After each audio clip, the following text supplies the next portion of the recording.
আসসালামু আলাইকুম দর্শক ভাই, কেমন আছেন? আশা করি অনেক ভালো আছেন। ভালো থাকুন, সুস্থ থাকুন। আলহামদুলিল্লাহ আমিও ভালো আছি। তো আমার ওস্তাদের আশীর্বাদে আপনাদেরকে একটি ভিডিও দিতেছি। অবশ্যই এই ভিডিওটি আপনারা দেখবেন, আর ভালো লাগলে লাইক শেয়ার করবেন। যারা নতুন আছেন চ্যানেলটি সাবস্ক্রাইব করে রাখবেন, যাতে পরবর্তী ভিডিও দিলে আপনারা পান। তো বন্ধুরা, আজকে আমি ভিডিও দেব যাদের শরীরে ঘাও পচরা হয়ে হয়তো শরীরটা ভরে গেছে, অনেক ওষুধ আপনারা ব্যবহার করছেন, ডাক্তারের কাছে হয়তো আয়ুর্বেদিক অ্যালোপ্যাথি অনেক ধরনের চিকিৎসা আপনারা হয়েছেন, কিন্তু আপনারা ভালো হন নাই। তো আপনাদের ঘাও পচরা সারে নাই। তার জন্যে আমি আজকে একটি গাছ আপনাদেরকে দেখাবো, আপনারা এই ঘাও পচরাগুলো সারাতে পারবেন ইনশাল্লাহ। তো আপনারা দেখেন, আমি আপনাদেরকে দেখাইতেছি, আপনাদের নিয়ম কারণ সব বলে দেব। এই যে দেখেন আমার সামনে একটি গাছ, এই যে দেখেন, চিনা রাখেন ভালো করে গাছটা। এই যে দেখেন, এর গাছের পাতাটা দেখে রাখেন। এখানে আরও আছে, এইটার নাম ঘাও পাতারি গাছ।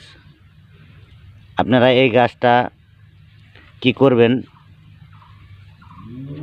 অল্প কিছু গাছ এখান থেকে উঠিয়ে নেবেন। আমি আপনাদেরকে দেখাতেছি। এই যে দেখেন, এই গাছগুলো উঠিয়ে নেবেন। নিয়ে আপনারা কি করবেন, রোদে শুকাবেন। আমি ফুল সহকারে একটা গাছ আপনাদেরকে দেখাবো। এই যে দেখেন গাছটা ফুল, এই যে দেখেন, এই গাছটা দেখলে আপনারা কিন্তু চিনতে পারবেন। তো এখানে কিন্তু গাছ দেখাইতেছি, এটা কিন্তু ফুল ধরে নাই, ফুল আসে নাই এই গাছটায়। তো এই গাছটা আপনারা কি করবেন, রোদে শুকাবেন। শুকিয়ে পুরা দেবেন, আপনারা আগুন দিয়ে পুরা দেবেন। পুরা দেওয়ার পরে যখন এটা ছাই হবে, পুরে ছাই হবে, তখন আপনারা কি করবেন, একটু তিলা তেল নেবেন। সাথে তিলা তেল নিয়ে, বা তিলা তেল যদি না থাকে নারকেল তেল নেবেন।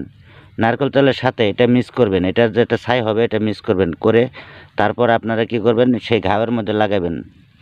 তো বন্ধুরা, কমসে কম 1 সপ্তাহ ওই ঘাওয়ের মধ্যে আপনারা সাবান লাগাবেন না, ভালো করে এই গাছ আর এই গাছের ছাই আর একটু নারকেল তেল মিক্স করে আপনারা দিতে থাকেন। 1 সপ্তাহের মধ্যে আপনাদের যেগুলো ঘাও পচরা একদম ভালো হয়ে যাবে, 100% গ্যারান্টির সাথে বললাম। আপনারা ঘাও পচরা শরীরে থাকবে না ইনশাল্লাহ। তো আপনারা ভিডিওটা দেখতেছেন যারা, তাদেরকে বলতেছি এই গাছটা ব্যবহার করে দেখবেন, ঘাওয়ের জন্য কত স্পিড কাজ করবে আপনাদের। তো আজকের মতো এই পর্যন্তই বন্ধুরা, থাকুন ধৈর্য ধরে।